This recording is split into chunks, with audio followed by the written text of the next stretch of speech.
24 अजला में ज़िमनी बल्दियाती इंतखाबात का मैदान सज गया। पोलिंग का अमल शाम 5 बजे तक जिला नाथुर जारी रहेगा। सांगड़, मुटियारी, टंडोवाला यार्ड, जामपुर, जैकबाबाद, कशमोर, शिकारपुर और नवाबशाह समेत मुख्तलिफ अजला में इंतखाबात के लिए दंगल। हैदराबाद में ज़िमनी इंतखाबात के लिए 10 नशिस्तों पर वोटिंग। 24 अजला में 292 पोलिंग स्टेशन इंतहाई हसास करार, 157 फसाद करार। सिक्योरिटी के सख्त इंतजाम।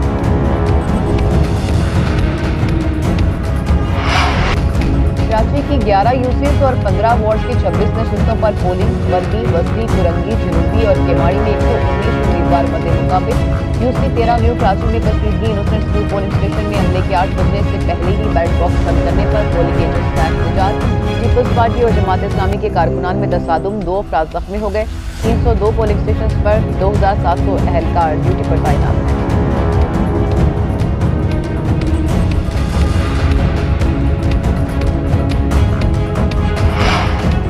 Army chief general Syed Asim Munir की चीनी और अफगान वज़ीर ख़ारजा से मुलाकात। चीनी वज़ीर ख़ारजा से मुलाकात में बाकी दिलचस्पी के उमूर, इलाकाई सलामती और पाक चीन दिफाई ताउन पर बातचीत। मेहमान वज़ीर ख़ारजा ने स्ट्रेटेजिक ताल्लुकात को इंतहाई अहम करार दे दिया।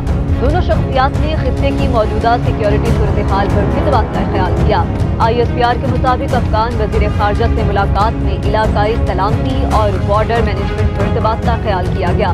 बाहमी सिक्योरिटी मैकेनिज्म को बेहतर बनाने पर बातचीत। दहशतगर्दी और इंतहा पसंदी के खात्मे के लिए आर्मी चीफ का दोनों ममालिक के दरमियान ताउन बढ़ाने पर जोर। मुश्तरका इशूज के हवाले से बाकायदा रवाबत पर इत्तेफाक किया गया। पाक, चीन और अफगानिस्तान के मुज़ाकरात। अफगानिस्तान में इक़्तिसादी मसाइल, क़याम अमन। अफगानिस्तान में तामीर नौ के मंसूबों पर गौर। $9.5 अरब के अफगान अकाउंट से गैर मुंसलिक करने की ज़रूरत पर जोर। इंसदाद दहशतगर्दी प्लेटफॉर्म के क़याम की ज़रूरत पर की बात।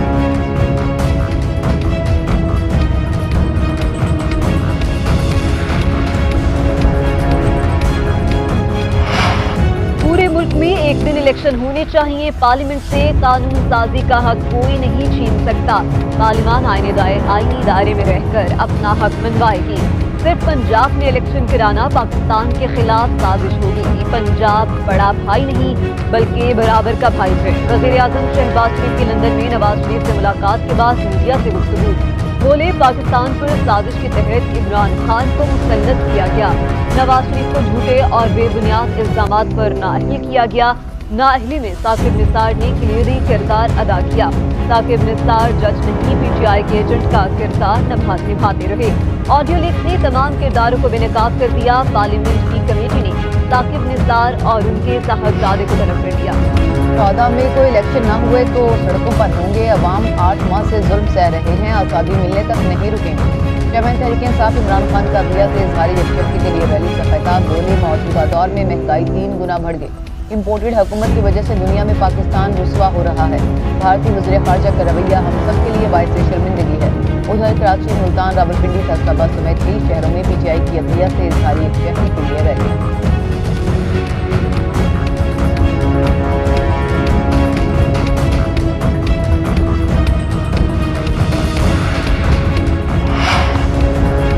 अदालत उज़्मा को supreme court practice and procedure bill के खिलाफ दरखास्तें मुस्तरद करने की सदा। फुल कोर्ट तश्कील देने की मुतफारिक दरखास्त भी दायर।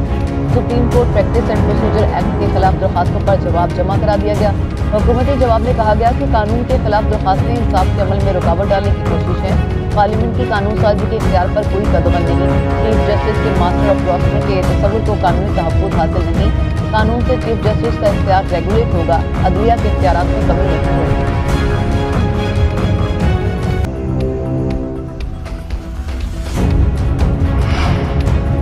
मुज़ाकरात की कहानी खत्म। अब सुप्रीम कोर्ट के फैसले पर अमल होगा। चीफ जस्टिस को घर भेजने की धमकियां देने वाले खुद घर जाएंगे। PTI के सदर चौधरी परवेज इलाही कहते हैं, पूरी कौम चीफ जस्टिस उमर बंदियाल के साथ खड़ी है। वो कौम के हीरो बन चुके हैं। नवाज शरीफ ने मुज़ाकरात को कामयाब नहीं होने दिया। नवाज शरीफ मुल्क में इलेक्शन अनारकी चाहते हैं। मुख्तार स्कीम में 20 अरब से ज्यादा की करप्शन हुई।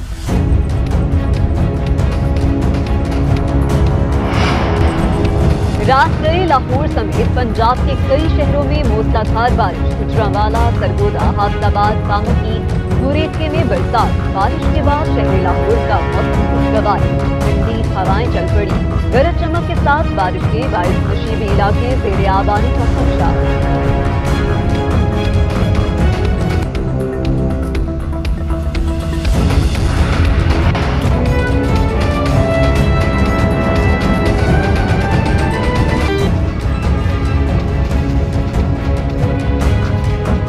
अस्सलामुअलैकुम, आप देख रहे हैं GNN, मैं हूं ज़िल्लत कुमार और मैं हूं सानिया चौधरी। आगाज में आपको बताएं कि कराची, हैदराबाद, सक्खर समेत सिंध के 24 अजला में ज़िमनी बल्दियाती इलेक्शन का मेला सज चुका है और मुख्तलिफ शहरों में पोलिंग का अमल इस वक्त जारी है। 292 पोलिंग स्टेशन को हसास जबकि 157 पोलिंग स्टेशन को इंतहाई हसास करार दिया गया है। पीपल्स पार्टी, जमात इस्लामी और PTI समेत दीगर जमातों के उम्मीदवार इस वक्त मैदान में हैं। पोलिंग का अमल शाम 5 बजे तक जारी रहेगा। सिक्योरिटी के सख्त इंतजाम किए गए हैं। जनवरी और मार्च 2023 में होने वाले ज़िमनी इलेक्शन में पीपल्स पार्टी को बरतरी हासिल रही थी। आपको अपडेट कर रही है कराची, हैदराबाद, सक्खर समेत सिंध के 24 अजला में ज़िमनी बल्दियाती इलेक्शन का मेला सज गया है।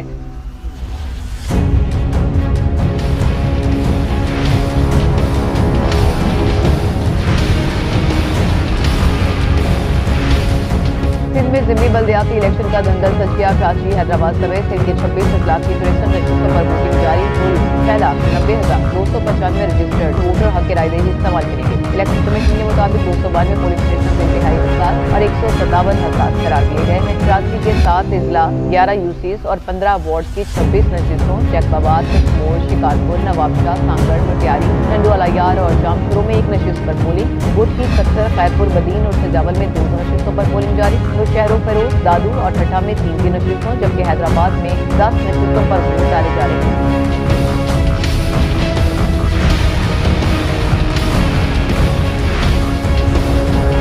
पीपल्स पार्टी, जमात इस्लामी और PTI समेत दीगर जमातों के उम्मीदवार मैदान में हैं। पुलिस के 7000 सिक्योरिटी एहलकार तैनात हैं। पोलिंग सुबह 8 बजे से शाम 5 बजे तक जारी रहेगी। रवां बरस जनवरी में यूनियन काउंसिल की सतह पर कराची में बल्दियाती election peoples party 93, Jamaat Islami 86, जिनके तरीके साथ 40 नशिस्तें हासिल करने में कामयाब रही। कराची में ज़िमनी बल्दियाती इंतखाबात के लिए पोलिंग का अमल जारी है। वोटिंग का अमल शाम 5 बजे तक जारी रहेगा जबकि कराची के जिला बस्ती की UC 13 में मुबैनात धांधली के इल्जामात की वजह से सूरत हाल काफी कशीदा हो गई। शाह फैसल कॉलोनी में पोलिंग का अमल सुस्त रवि का शिकार है। क्या सूरत हाल है इस वक्त पोलिंग की, जानेंगे अपने नुमाइंदगान से। तो न्यू कराची से हमारे साथ होंगे साकिब आलम और शाह फैसल कॉलोनी से हमारे साथ होंगे राना खालिद। साकिब आलम की तरफ पहले चलते हैं। साकिब, आप बताइए, कुछ देर पहले जब आपसे बात हुई थी तो कशीदगी की सूरत हाल थी, एहतजाज भी किया गया था। अब बताइए कि क्या पोलिंग का अमल पुरअमन तरीके से जारी है, क्या सिचुएशन देख रहे हैं?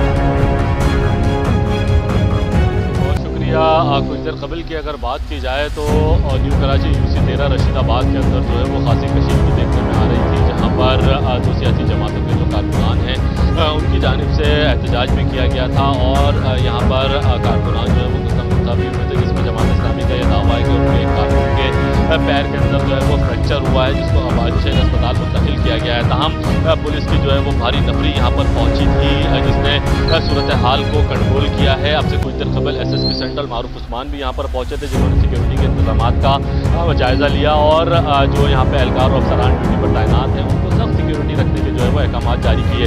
तमाम अगर पोलिंग की बात की जाए तो आगाज़ में जो है वो कारकुनान और जो पोलिंग एजेंट्स हैं उनकी जानिब से इस बात पर एहतजाज किया जा रहा था कि पोलिंग के अमले ने 8 बजे से कबल ही बैलेट बॉक्सेस को जो है वो सील कर दिया था, जबकि पोलिंग एजेंट्स की मौजूदगी के अंदर बैलेट बॉक्स उनको खाली दिखाकर सील किए जाते हैं, जिस पर यह एहतजाज किया जा रहा था। इस दौरान जो है वो कारकुनान भी गुत्तम गुत्ता हुए। तमाम अगर मौजूदा सूरत हाल की बात की जाए तो सब सिक्योरिटी के अंदर इस वक्त पोलिंग जो है वो पुरअमन अंदाज के अंदर जारी है। UC 13 रशीदाबाद है, जिसके अंदर 14 पोलिंग स्टेशन जो है वो कायम किए गए हैं, जहाँ पर इस वक्त मुकम्मल पुरअमन तरीके से जो है वो पोलिंग का अमल जारी है। सिक्योरिटी के सख्त इंतजाम किए गए हैं। पीपल्स पार्टी और जमात इस्लामी के जो उम्मीदवार हैं उनके दरमियान जो है वो सख्त मुकाबला देखने में आ सकता है। जो कैंप्स लगे हुए हैं दोनों सियासी जमातों के, उन दोनों कैंप्स के ऊपर भी जो है खासी गहमा गहमी हमें नजर आती है।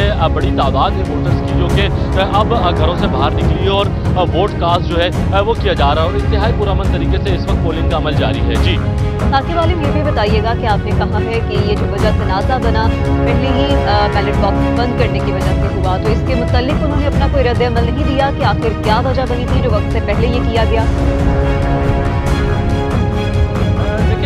इलेक्शन कमीशन का जो अमला है, जो कि प्रिजाइडिंग ऑफिसर्स होते हैं, उनकी जानिब से अब तक कोई भी बयान जो है वो सामने नहीं आया है। अलबत्ता इलेक्शन कमीशन के रवैये और सियासी जमात की जानिब से जो जमात इस्लामी के कारकुनान को तशद्दुद का निशाना बनाया गया, जिससे जमात इस्लामी का दावा है कि उनके कानून के काम की है, तो इस बुनियाद पर जमात इस्लामी की जानिब से इलेक्शन कमीशन को जो है वो शिकायती खत जो है वो लिखा गया है, जिसमें एक शख्स की जो है वो निशानदेही भी की गई है कि उसकी जानिब से जो है वो कारकुनान के ऊपर हमला किया गया है। लेकिन इस वक्त की अगर मौजूदा सूरत हाल की बात की जाए तो पोलिंग जो है वो पुरअमन तरीके से जारी है। अब से कुछ देर कबल जमात इस्लामी के मुकामी रहनुमा यहाँ पर पहुँचे थे, उन्होंने जो ठीक है, साकिब आलिम राना खालिद भी दूसरी तरफ हमारे साथ मौजूद हैं, उनसे जान लेते हैं वहाँ की सूरत हाल। राना खालिद, बताइएगा कि हालात कशीदा दिखाई देते हैं, क्या देखते हैं वहाँ पर? गुजरावाला में डिजिटल ऐप के जरिए शहरियों से एक बड़े फ्रॉड का केस सामने आया है। ये फ्रॉड 10-20 लोगों के साथ नहीं बल्कि हजारों लोगों से किया गया और इसके मुतासिरीन पश्चिमी पंजाब में हर जगह मिलते हैं, जिस पर अब security exchange commission of Pakistan हरकत में आया और जिसका कहना है कि 75 गैर कानूनी मोबाइल ऐप्स में से 40 मोबाइल ऐप्स को गूगल प्ले स्टोर से हटा दिया गया और बाकी मोबाइल ऐप्स को 31 मई तक गूगल प्ले स्टोर से खत्म कर दिया जाएगा। इस फ्रॉड में जो गुजरावाला में 3 किरदारों ने, जिनमें वकार जहाजेब और अली जट नामी अफराद शामिल थे, लोगों से करोड़ों डॉलर का फ्रॉड करने के बाद मार्केट से रफू चक्कर होना मुनासिब समझा है। उनके मुतासरीन में दुकानदार भी हैं और सरकारी मुलाजमीन भी, हत्ता कि कई पुलिस एहलकारों ने भी इस फ्रॉड का निशाना बनने का इंकशाफ किया। ताम सरकारी नौकरी में इंक्वायरी के डर से वो अपनी शिनाख्त जाहिर नहीं करते। इस फ्रॉड का जरिया बनने वाली IDA नामी ऐप 1 साल पहले मुतारिफ कराई गई थी, जिसके बारे में ये कहा गया है कि सरमायाकारी के लिए बनाई गई ऐप। इस ऐप पर सरमायाकारी की 7 स्कीमें या दर्जे मुतारिफ कराए गए, जिन पर कम से कम $121 से लेकर हजारों डॉलर तक सरमायाकारी की जा सकती है। मेंबर या इन्वेस्टर को ऐप ओपन करके एक दिन में 30 क्लिक करना होते थे, जिससे इसके ऐप अकाउंट में डॉलर्स आते थे। डॉलर्स मिलने की शरह सरमायाकारी के तनासुब से होती थी, यानी आपने जितनी ज्यादा सरमायाकारी की है उतने ही हर क्लिक पर आपको ज्यादा डॉलर्स मिलते हैं। ये नहीं बल्कि हर नए मेंबर को 3 या 5 नए मेंबर या इन्वेस्टर्स बनाना होते थे, जिनको न सिर्फ अपनी सरमायाकारी का मुनाफा मिलता था बल्कि नए मेंबर बनाने का मुनाफा भी हासिल होता था। इस ऐप में सरमायाकारी करने वाले लोग ज्यादा से ज्यादा पैसे कमाने के लालच में मुनाफे के तौर पर हासिलशुदा रकम निकलवाने की बजाय नई सरमायाकारी पर लगा देते थे ताकि मुनाफे की शरह बढ़ती रहे। अंदाजन हर 10 में से 9 अफराद ऐसे थे जिनके अकाउंट में हजारों डॉलर मुंतकिल हुए, लेकिन उन्होंने रकम निकलवाने की बजाय इसे मजीद सरमायाकारी की और अचानक ऐप बंद हो जाने से सबकी रकम डूब गई है। बाज लोगों ने दुकानें बेचकर सरमायाकारी की, बाज ने बीवियों के जेवर बेच डाले। IDA की ऐप ने सिर्फ 1 साल काम किया, लेकिन इस 1 साल में कितना सरमाया मुल्क से बाहर गया ये कोई नहीं जानता है। IDA ने जो आखिरी दाव खेला और रकम फौरी डबल करने से मुताल्लिक था, जिसमें दरअसल लोगों की नफ्सियात से खेला गया। 6 अप्रैल जुमेरात के रोज कैश डबल स्कीम मुतारिफ कराई गई, जिसके मुताबिक आप 7 अप्रैल से जितने डॉलर्स भिजवाओगे वो फौरी डबल हो जाएंगे और 5 रोज बाद आप डॉलर्स विड्रॉ करा सकेंगे। इस स्कीम का आना था कि लोगों ने धड़ाधड़ डॉलर्स भिजवाने शुरू कर दिया, हर तरफ शोर मच गया, जिसके बाद जो रकम थी वो ऑनलाइन जमा करा दी गई। इस स्कीम के शुरू होने के कुछ ही घंटों बाद यानी 7 अप्रैल की शाम को कैश विड्रॉ का ऑप्शन बंद कर दी गई। कुछ लोगों को इस पर खटका हुआ कि हम बेशतर लोग अंजाम से बेपरवाह हुए, बगैर मुसलसल कैश भिजवाते रहे। बिलाखिर वही हुआ जिसका डर था कि 2 अप्रैल इतवार के सुबह 4 बजे यानी सहरी के वक्त जिन लोगों ने भी वो ऐप खोलने की कोशिश की उन्हें नाकामी का सामना करना पड़ा, क्योंकि ऐप ही बंद कर दी गई। ख्याल है कि स्कीम के आगाज में ही इतना माल इकट्ठा हो गया कि ऐप चलाने वालों ने 12 तारीख का भी इंतजार नहीं किया और कैश विड्रॉ की ऑप्शन बंद हो जाने के बाद शोर मचने पर ऐप बंद करके गायब हो गए। गुजरावाला समेत सियालकोट, गुजरात, मंडी, बहाउद्दीन, हाफिजाबाद, नारोवाल, शेखुपुर और फिरोजाबाद के इजलास में भी इस ऐप की मुतासरीन सामने आ रहे हैं। सैयद सब्तैनुल हसन मारूफ डबल शाह उनसे कौन वाकिफ नहीं है, जिन्होंने कई साल पहले बस्ती पंजाब के शहर वजीराबाद में लोगों को डबल करने का झांसा दिया था। अब ये डिजिटल ऐप है, तकरीबन ये उसी तरह का फ्रॉड है लेकिन डिजिटली किया गया और ये इसका अंदाजा लगाना मुश्किल है कि कितने करोड़ों डॉलर जो है इस सिलसिले में कितने लोग गवा बैठे हैं। प्रोग्राम का आपको पहुंचा, आपसे मुलाकात होगी इंशाल्लाह अगले हफ्ते। अपना रखिए ख्याल, अल्लाह हाफिज़।